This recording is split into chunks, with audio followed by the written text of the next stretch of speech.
Well, like I say, David at the time was recording Kenny Rogers, who was a big star, and he called me up and asked me if I wanted to write a song for Kenny Rogers. So I started the song, and then Peter Cetera's voice helped define Chicago, one of rock's most enduring bands. But behind the timeless hits was a story filled with tension, sacrifice, and personal pain. During the band's biggest years, creative struggles and internal conflicts quietly shaped his journey, leading to a complicated exit many fans never fully understood. Now at 81, Cetera is reflecting on the hidden battles behind the music, revealing the emotional cost of fame and the heartbreaking truth behind the songs that defined a generation. The Silent Rift within Chicago. Behind the glossy image of Chicago's soaring success, a quiet tension simmered beneath the surface, one that few fans ever saw. Peter Cetera, the band's lead singer and bassist, carried a heavy burden, an invisible strain that came from years of creative differences and personal conflicts. The band was more than a group of musicians. It was a complex web of personalities and ambitions that didn't always align. While the world celebrated their hit songs and sold-out shows, the internal dynamics were fragile, marked by unspoken struggles. Peter's smooth tenor voice and heartfelt ballads had become the band's signature, drawing intense fan adoration. Yet, this very success created an unexpected divide. Radio stations and audiences favored his softer romantic numbers, which began to overshadow Chicago's earlier, more rock-driven sound. This shift created an identity crisis within the band, as some members worried they were moving away from the powerful rock-jazz fusion that had first defined them. It was a subtle but deep rift, one that challenged their collective vision. Complications deepened as Peter found himself pushed further into the spotlight, almost becoming the face of Chicago. Although that elevated status brought fame, it also bred resentment among bandmates who felt overshadowed. Meanwhile, Peter struggled to balance the joy of creating music with the growing pressures and compromises demanded by the industry. The tension between personal artistic freedom and band cohesion became increasingly difficult to navigate. This silent conflict slowly eroded the camaraderie that had once felt unshakable. Behind the scenes, disagreements about touring schedules and promotion added fuel to the fire. After the major success of Chicago 17, which featured Peter on all 4 hit singles, the band faced the demanding expectation to keep the momentum going. However, Peter was reluctant to dive into another exhausting cycle of heavy touring and promotional activities. His desire to record a solo album and explore his own creative path pulled him in a different direction from the rest of the group. This divergence further complicated the fragile balance they were struggling to maintain. The cracks grew wider as attempts to reconcile these differences faltered. While the band and management pushed for concert tours and new records, Peter pushed back, feeling constrained. Was it creative burnout, personal dissatisfaction, or something more? Cetera himself later likened the split to a divorce, a major break that left emotions raw and complicated. Yet, he was careful to emphasize that it wasn't a bitter feud, but rather a painful separation, born from clashing desires and circumstances. Fans who admired Chicago's music could hardly imagine this tension, as the band continued to produce hits and receive awards. Yet, the emotional cost behind the scenes was high. Peter's departure marked the end of a significant chapter, but the full story behind that decision remained largely hidden for decades. His recent openness shines new light on a story of loyalty, ambition, and the sacrifices artists often make. There is more to the tale than just the headlines or chart success. There is a human story of struggle and resilience. Despite the complex dynamics, Peter's voice remained an unmistakable thread that tied Chicago's legacy together. His ballads like "If You Leave Me Now" were celebrated worldwide, winning the band their only Grammy Award. But while the accolades grew, the emotional distance between him and the band grew as well. The paradox of soaring public triumph amid private discord set the stage for eventual change. Still, that change wouldn't come without cost. This silent rift, this unseen fracture, became the defining tension in Peter Cetera's story with Chicago, one that only now is fully revealed. It was the reason behind the artist's painful choice to leave a band that had made him famous, a choice that would reshape the rest of his career. But before we understand the full weight of that decision, it helps to know where Peter came from and what shaped him into the musician he became. Peter Cetera's early roots would lay the foundation for everything that followed. His unique talents, his drive, and the values that guided his journey right up to the tumultuous years with Chicago. Transitioning from this personal turmoil to his beginnings offers a new perspective on why Peter's path played out the way it did. Early musical roots and rise. Peter Cetera kicked off his musical journey right in a house in Chicago's Morgan Park area, not in some fancy studio or a giant concert place. He was born into a family of 6 kids, so music basically ran through their daily life. His mom would sing around the home, and she'd get the kids to blend their voices while they handled chores. That whole routine kind of stirred up Peter's interest in melodies, plus harmonies, from a pretty early start. In a supportive atmosphere like that, his vocal gifts just started to show more and more. When Peter reached 11, people were already noticing his growing skills. He was, well, dreaming of a guitar, but on his birthday, he was given an accordion instead. Of course, to his parents and the whole family's surprise, he picked it up quickly and became really good with it, fast. In fact, by the time he was 12, he won first prize at a local talent show using the accordion. That win made him even more focused on making music his path. Later, his brother Kenny, who also turned into a musician and eventually worked with Peter, would remember those years as really joyful and full of sound, too. School played a role in shaping Peter, sort of, with all those little twists and turns. His mom originally thought he'd make a great priest, so she sent him to Archbishop Quigley Preparatory Seminary. But Peter, you know how it goes. He switched schools after just 1 year.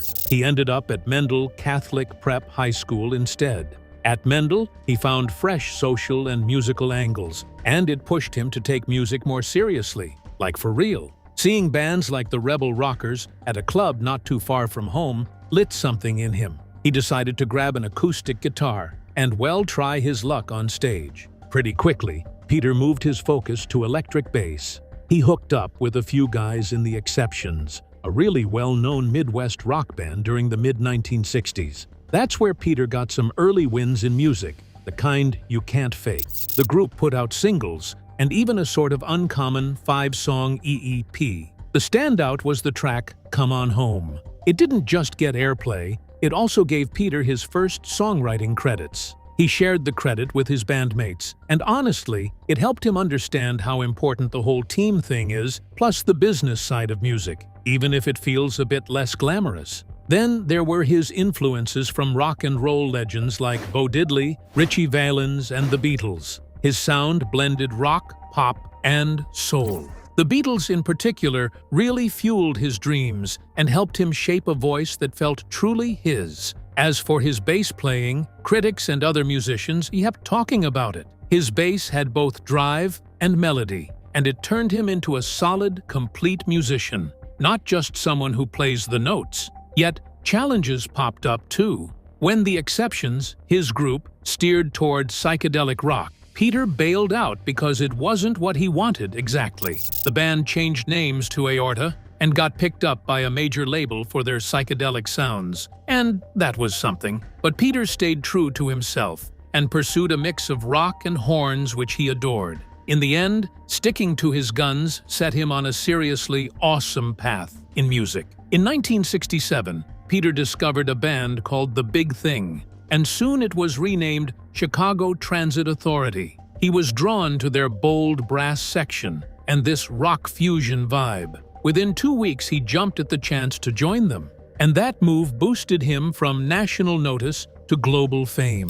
He contributed lead vocals and songwriting, and honestly, he was primed for it by his earlier stint with The Exceptions. From singing in family harmonies to playing gigs around town, Peter's early life sort of nurtured the skills and toughness he'd need for his big break with Chicago. His background in Chicago's vibrant musical scene, neighborhoods and schools full of music and community, shaped what he became. And when he moved from local musician to rock star, things got even more intense. Because the band he had recently joined was destined to become a powerhouse, with a complex history that's hard to ignore. With a grounded start and growing ambition, Peter was ready to rise. The breakthrough success of Chicago was next. Chicago's breakthrough and global fame. Chicago was unlike any band Peter had seen before. Their blend of rock, jazz, and blues, combined with a powerful horn section, created an energetic sound that captivated audiences when their debut album, Chicago Transit Authority, arrived in 1969. Peter not only played bass, but also stepped forward as one of the lead vocalists, lending a smooth, high tenor that beautifully contrasted with his bandmates' voices. This harmony became a defining characteristic of the band's early success. The debut album thrummed with creative energy, and though it was only the beginning, Chicago quickly proved they were more than a one-album wonder. Their second album, simply titled Chicago, propelled them into international fame. It was here that Peter truly made his mark, singing lead on their first major hit single that climbed the charts and became a timeless classic. Alongside his vocal duties, Peter secured his first songwriting credit with the reflective song Where Do We Go From Here, signaling his growing role as a key creative force. Throughout the 1970s, Peter evolved beyond bassist and vocalist, becoming one of Chicago's principal songwriters. Each album showcased his strengthening voice both literally and artistically. His ability to write and perform ballads helped the band reach a broader audience, even as it sparked some internal tensions around the band's changing identity. Yet these songs were undeniable hits, helping Chicago become one of rock's most recognizable bands. The breakthrough moment arrived with the 1976 release of Chicago X, featuring the monumental song, If You Leave Me Now. Written and sung by Peter, this tender ballad was the band's first #1 single in the United States and a chart-topping hit worldwide. Certified gold and platinum, the track also secured Chicago their first Grammy Award, winning Best Pop Vocal Performance by a Duo or Group. It was a moment of incredible pride, but also a turning point. The song's success transformed Chicago's public image. The radio leaned heavily into softer, romantic songs led by Peter's distinctive voice, which in turn shaped fan expectations. While some band members celebrated the hits, others felt the evolving sound risked diluting the band's original rock and jazz fusion roots. This subtle shift widened the underlying tensions in the group even further, complicating their unity. Despite these challenges, Peter's ballads continued to define Chicago's sound throughout the late 1970s. Hits like Baby, What a Big Surprise reinforced his status as the band's softer soul, the heart behind their most memorable love songs. This success laid the groundwork for Peter's eventual solo career, yet also magnified the pressures he faced balancing individual ambition with band loyalty. The band's commercial peak coincided with Peter's emergence as both lead voice and creative driver, amplifying his influence within Chicago, but also the complexities it brought. He had become the face of the group in many ways, which only intensified internal frictions and expectations. With global fame secured and his voice recognized around the world, Peter's journey with Chicago neared a critical crossroad, one set to change both his life and the band's future forever. The true story behind that crossroads reveals the deeper struggles that shaped Peter Cetera's career and legacy. The impact of If You Leave Me Now. When If You Leave Me Now came out, it was really big for Chicago, and for Peter Cetera personally too. That ballad he wrote and then sang showed a softer, more heartfelt side of the band. It felt like a major change from their earlier horn-heavy sound. The song took off right away, reaching #1 in the US, and it kept climbing the charts worldwide.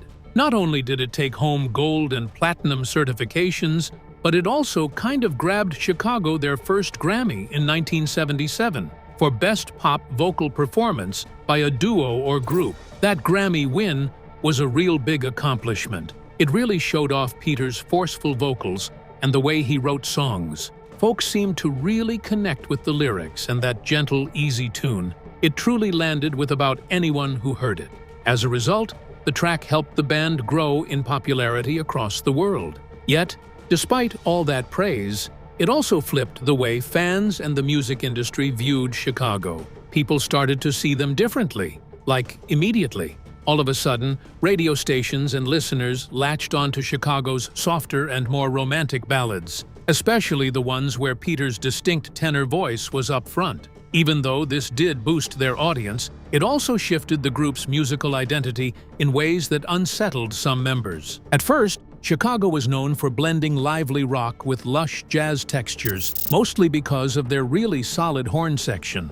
Over time, though, those smooth love songs began to define their sound instead. This shift, while kind of gradual, had a big impact. It changed both how the public saw them and how the musicians worked together, more or less. As these ballads kept topping the charts, like that track that landed at number 4 after If You Leave Me Now, Peter sort of became known as the voice behind Chicago's biggest hits. His gift for crafting those songs turned into the band's most obvious signature. Still, it stirred up quiet arguments because some bandmates were worried those romance pieces would cover up, or maybe even erase, where the group really came from as a rock outfit. That tension wasn't only about music. It brought up bigger doubts about the band's direction and identity. Chicago wasn't just a bunch of players anymore. It had grown into a smoothly operating unit, really locked into one specific sound that sold well. Even when Peter Cetera's quieter ballads like If You Leave Me Now did huge numbers, they also made the contrast in vision really stand out between him and the others. Some bandmates felt they should stay with the group's earlier, edgier tunes, the ones that were more intricate, and a bit more complicated too. Still, during the late 1970s, Chicago had this huge commercial success, and yeah, it really felt massive. Peter's emotive vocals kind of became the thing that defined the band's biggest hits, pushing record sales up and making the well-made pop ballads stand out. All of that time cemented Peter as this major voice in rock and pop. But okay, behind the scenes, the growing attention on his work stirred tensions. It wasn't easy to move past the polished public image, because personal dreams and control over the art got tangled up together. The complexities of fame and creative direction forged the path toward a crossroads few could have predicted. Creative clashes and career decisions.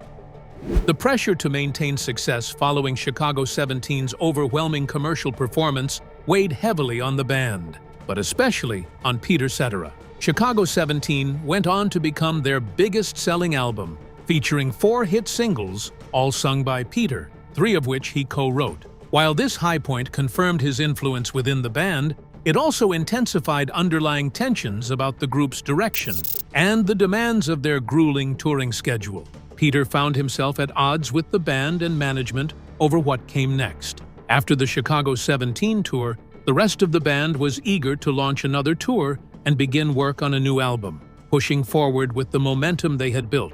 However, Peter was reluctant. The continuous cycle of touring and heavy promotion had taken a toll, and he was growing increasingly interested in pursuing solo projects where he could explore his artistic vision on his own terms. This divergence created a significant rift. The band and their management saw continued touring as essential, while Peter's priorities had shifted toward recording and personal growth. These conflicting goals made collaboration difficult. Attempts to find a compromise failed, and the atmosphere grew increasingly strained. The pressure cooker environment laid bare the fractures beneath the surface. Looking back, Peter once likened his split with Chicago to a divorce, a profound and emotional schism that marked the end of an era. But he emphasized it was not born out of bitterness or hatred, but out of necessity and differing visions. He hoped that if both he and the band succeeded separately, any hard feelings might eventually heal. This mature perspective hinted at the complex emotions involved, underscoring that the split was far from simple. Bandmates also reflected on the situation. Former drummer Danny Seraphine suggested that a solution like the one Phil Collins had with Genesis Balancing a solo career while remaining with the band might have been better for all involved. Still, in the late 1980s, the idea of such a compromise was elusive, and Peter's departure became inevitable. This parting, while not entirely amicable, was accepted as the outcome of irreconcilable differences. Peter's exit was not just a professional decision, but a deeply personal one.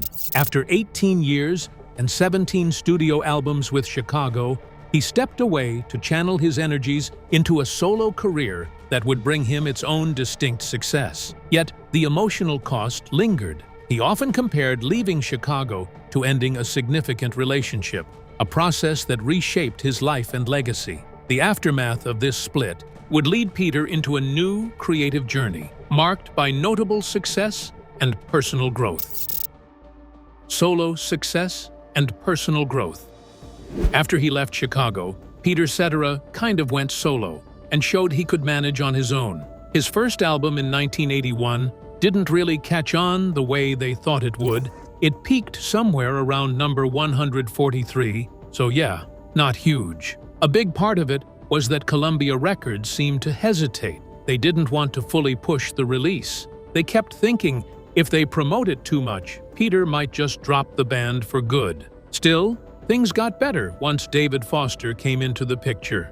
He worked with them on Chicago 16 and really helped flip the momentum around for both Chicago and Peter's own solo path. The track, Hard to Say I'm Sorry, which came out in '82 and was co-written by Peter and Foster, climbed all the way to number 1 on the Billboard charts. It also grabbed a gold certification and got a Grammy nod, which was a big deal. On top of that, it was featured in the film Summer Lovers, and that gave Peter new visibility. People started paying attention to him again in a pretty strong way. By then, Peter's distinctive vocal style and writing talent were showing up more often, so his artist identity began to feel separate from the group. He even did backing vocals for Paul Anka on Hold Me Till the Morning Comes, which turned out to be Anka's last US Top 40 hit. This period also sparked a creative comeback for Peter and Chicago at the same time. Soon after, they released Chicago 17, their most massive success. It sold more than 6 million copies in the US. Peter sang all 4 singles from the album, and he co-wrote 3 of them too. Those included the big songs like Stay the Night, Hard Habit to Break, and You're the Inspiration. Radio stations kept spinning them non-stop. And, as if that wasn't enough, the album earned multiple Grammy nominations. Hard Habit to Break got 3 nominations, including Record of the Year and Best Pop Performance by a Duo or Group with Vocal. Also, Peter was nominated alongside David Foster for Best Vocal Arrangement. Because of all of this, he ended up becoming the public face of Chicago during their MTV days. By the mid-1980s, Peter's solo career really took off, separate from the band. His song Glory of Love, featured in The Karate Kid Part 2, was a major hit, reaching number 1 and also collecting nods for the Academy Award, Golden Globe, and Grammy. It really showed he could craft ballads that fit movie soundtracks as easy as pop radio. He also did a smash duet with Amy Grant, The Next Time I Fall. That track went to number 1 too, which is kinda hard to believe. Later on, Peter released more standout cuts like One Good Woman, and Save Me became the theme for Baywatch. Working on melodies with people like Madonna and David Gilmour sort of proves how far his sound could travel and still feel like it belonged. The intertwining paths of personal achievement and emotional reflection formed the heart of Peter's story after Chicago, leading into his nuanced feelings about leaving the band. Complex feelings on leaving Chicago. Peter Cetera's departure from Chicago was not simply a career move. It was a deeply emotional and complicated life event. He has often compared the split to a divorce, emphasizing the profound personal impact it had on him. Leaving behind 18 years with the band and the relationships forged over nearly 2 decades created a lasting sense of loss and change that went beyond music. This breakup was a turning point he did not take lightly. Although the decision was difficult, Peter believed it was necessary for his own growth and happiness. He admitted that the split wasn't entirely friendly, But it also wasn't filled with bitterness or hostility. He expressed hope that mutual success between him and the band would eventually ease any remaining hard feelings. That mature optimism reflected a deep respect for his former bandmates despite their differing paths. Peter has been consistently clear about his stance on reunions. Even when tempted by offers to get back together on stage or in the studio, he declined.